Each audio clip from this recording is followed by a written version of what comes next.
अगर भरत तिवारी का Facebook live नहीं होता तो क्या होता। हाँ, आपके मन में ये भी सवाल आता होगा कि आखिर भरत तिवारी की इस प्रकार से बिहार में चर्चित कैसे हो गए। इससे पहले भरत तिवारी को कौन जानता था इनकाउंटर से पहले। शायद उनका लोकल व्यक्ति ही या उनके फेसबुक पे जो उनका फॉलोवर था वो जानते थे। आखिर पुलिस प्रशासन किस प्रकार से उन्हें इनकाउंटर तक की स्थिति में लेकर के गए। नमस्कार, मेरा नाम कृष्णा है। अगर आप मेरे चैनल पर नए हैं तो चैनल सब्सक्राइब जरूर करिएगा और वीडियो को आगे तक शेयर जरूर करिएगा। और भरत तिवारी पे आज के बाद हम वीडियोज नहीं बनाएंगे, ये बात आप जान लीजिए। ये लास्ट होगा, बहुत होगी भरत तिवारी। ये इसलिए कि भरत तिवारी की मामला अभी गर्म है और गर्म इतना चलेगा कि 10-15 दिन तक चलता रहेगा, यानी कि 2 सप्ताह तक चलता रहेगा। मगर आप याद रखिए, आज से पहले भरत तिवारी को कौन जानता था? कोई नहीं। नहीं आप जानते थे और नहीं हम जानते थे। जानता था तो सिर्फ सहारनपुर की व्यक्ति जानते थे और उसके बाद उनकी फॉलोवर जो था वो जानता था आरा जिला का, यानी कि भोजपुर जिले का। इससे पहले आप हमें बता दीजिए कि आप कितने व्यक्ति ऐसे थे जो कि इस भरत तिवारी को जानते थे। आज चाहे किसी का भी अकाउंट हो, चाहे प्राइवेट हो या पब्लिक तरीके से हो, प्रोफेशनल मोड में हो या प्राइवेट हो, हर एक अकाउंट पे स्टोरी तरह तरह की लगते हैं। मगर आप हमें ये बता दीजिए कि भरत तिवारी इससे पहले क्या आप उनको जानते थे? नहीं, आप नहीं जानते थे। आज भरत तिवारी को पूरा देश जानने लगा है, मात्र एक फेक इनकाउंटर के चलते। यानी कि हम नहीं कह रहे, ये सोशल मीडिया का वादा है। तो सोशल मीडिया पे ये सवालें रन कर रही है और सोशल मीडिया पे तरह तरह की चीजें परोसा जा रहा है कि भरत तिवारी का इनकाउंटर फेक इनकाउंटर है। तिवारी का फेक इनकाउंटर क्यों कहा जा रहा है? आखिर जिसमें पुलिस प्रशासन को दोषी क्यों ठहराया गया? आइए थोड़ा इसको जानने की प्रयास करते हैं। भरत तिवारी को देखा जाता है वीडियोज में वो सरेंडर कर चुके हैं, अपनी पिस्टल फेंक दिए प्रशासन के आगे, उसके बाद उन्हें गिरफ्त में लिया गया, उसके बाद उनको इनकाउंटर किया गया। शायद वो गन फेंकने की वीडियोज आपने भी देखा होगा और उसी वीडियोज के आधार पे सोशल मीडिया पे ये चीज कहा जा रहा है कि भरत तिवारी को मार दिया गया जानबूझ के पुलिस प्रशासन द्वारा। बिहार सरकार ने भी ये कहा था कि अगर कोई भी हमारे प्रशासन के सामने गन लहराएंगे तो वो बख्शे नहीं जाएंगे। फिर आज बिहार सरकार उन प्रशासन को सस्पेंड कैसे कर दिया, ये भी बहुत बड़ी सवाल है। आखिर भरत तिवारी की मामला इतनी गर्म क्यों हो गई है?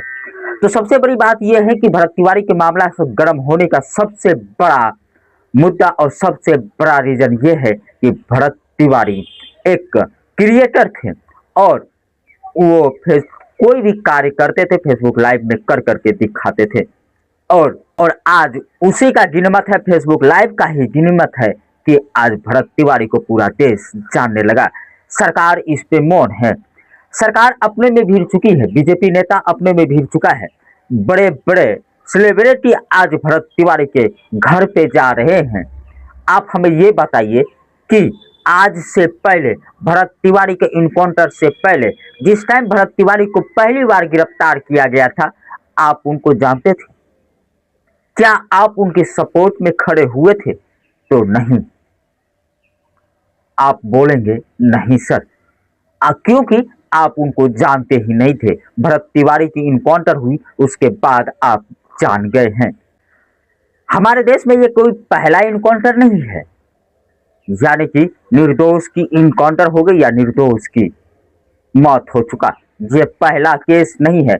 इससे बड़े बड़े और कई केस ऐसे पड़े हैं जो कि निर्दोष, मगर आज तक उनके लिए आवाज कोई नहीं उठाया है। मगर आज भरत तिवारी की इनकाउंटर हर एक की जुबानी हो चुका है और हर एक अकाउंट पे स्टोरी लग रहे। यहां तक ही नहीं, भरत तिवारी की तुलना भरत सिंह से किया जा रहा है। आखिर ये भी कहाँ तक सत्य है? तो अगर आप बोलेंगे कि तो आपका जवाब होगा नहीं। आखिर आज भरत तिवारी को पूरी देश कैसे जानने लगा। आज बेगूसराय भरत तिवारी की केस के अंतर्गत बेगूसराय में एक 10 वर्षीय बच्ची का रेप हुआ है। उस पे कितने प्रशासन और कितने नेता बोल रहे हैं नहीं, उनको इससे कोई मतलब ही नहीं है। मगर हाँ, भरत तिवारी का इनकाउंटर हुआ है, इससे हर किसी को मतलब हो गया है। जो जो वीडियोज बना रहे हैं वो चाह रहे हैं कि हमारी टीआरपी मिले, और जो छोटे क्रिएटर हैं वो चाह रहे हैं कि हमें व्यूज मिले। आज हम भी वीडियोज बना रहे हैं तो हम भी चाह रहे हैं कि हमें व्यूज मिले, और टीवी चैनल वाले अगर इस चीज को दिखा रहे हैं तो वो भी चाह रहे हैं कि हमें टीआरपी मिले। तो भैया भरत तिवारी को इंसाफ कहाँ से मिला? तो इंसाफ तो उसी टाइम मिल चुका है भरत तिवारी को, जैसे ही बिहार सरकार को पता चला कि भरत तिवारी का इनकाउंटर हो चुका है, और बिहार सरकार को गलत इंफॉर्मेशन दिया गया था कि भरत तिवारी मानसिक रूप से बीमार है और उन्हें अरेस्ट करके उसके बाद उन्हें इलाज के लिए लिया जाएगा। और इसी दरमियान में पुलिस प्रशासन ने उन्हें मार दिया, और जब बिहार सरकार को यह पता चला तो बिहार सरकार ने सख्ती कदम उठाते हुए उन प्रशासनों को सस्पेंड करने का काम किया। अब भरत तिवारी को कौन सा इंसाफ चाहिए? हाँ, ये बात सत्य है कि जमुनिया गांव की कटिंग गंगा में समाना भरत तिवारी का उस चीज पे बहुत बड़ा उस गांव से और लगाव था। भरत तिवारी चाह रहे थे कि इस चीज को भारत सरकार और बिहार सरकार रोके, मगर उनकी बस की बात नहीं है। आज भरत तिवारी आपके और मेरे बीच में नहीं है, इनकाउंटर के द्वारा उन्हें मार दिया गया। कई का सवाल तो यह है कि भरत तिवारी एक गुंडा हो गए तो पिस्टल उठाए तो गुंडा बन चुके, मगर क्या सत्य में ऐसा होता है? आत्मरक्षा के लिए अगर आप गन उठा रहे हैं तो क्या आप गुंडा हो चुके हैं? नहीं। जिनको यह पता नहीं है कि भरत तिवारी आखिर करते क्या थे, आज वो भी भरत तिवारी पे 2 शब्द बोल के चले जाते हैं। भरत तिवारी का जब शव लेकर के अंतिम संस्कार के लिए जा रहा था तो हजारों की संख्या में गाड़ी की काफिला पीछे पीछे चल रही थी। जब वो जीवित थे तो उनके साथ कितने काफिले में आप खड़े थे? आपसे मेरी ये सवाल है।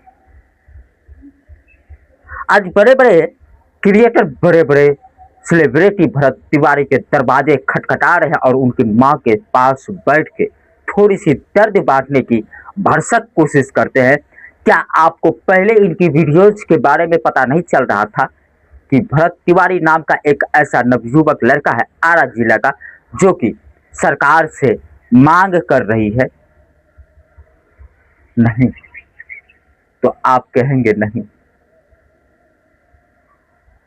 पता था मगर इस चीज को कोई ले नहीं रहा था, सीरियसली नहीं ले रहा था, क्योंकि उनको पता है कि आए दिन तरह तरह की वीडियो जब वायरल होती रहती है, तरह तरह की मांगे देश और बिहार में उठते रहते हैं। शायद यही चीज कह करके नजरअंदाज कर देते थे, और आज उस व्यक्ति का इनकाउंटर हो गया। जो नहीं जानते थे आज उनके जुबान पे भी भरत तिवारी आ चुके हैं, भरत भूषण तिवारी।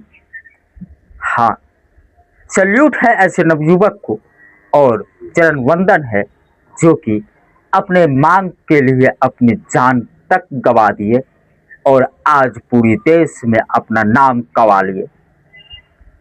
नाम कमाना ये गलत शब्द होगा मेरे लिए, सर नाम नहीं कमाए, वो अपना नाम स्वर्ण अक्षरों में लिखते हुए इस देश और इस दुनिया से विदा हुई है। आप कहेंगे बात सत्य है। तो इस वीडियो पे आपकी क्या प्रतिक्रिया है कमेंट में जरूर बताइएगा। अगर वीडियो पे आप यहां तक आ ही गए हैं तो एक बार चैनल सब्सक्राइब और वीडियो को लाइक और शेयर जरूर करिएगा। मिलते हैं किसी आपसे अगले वीडियो में, तब तक के लिए दे दीजिए मुझे इजाजत। जय हिंद, जय बिहार।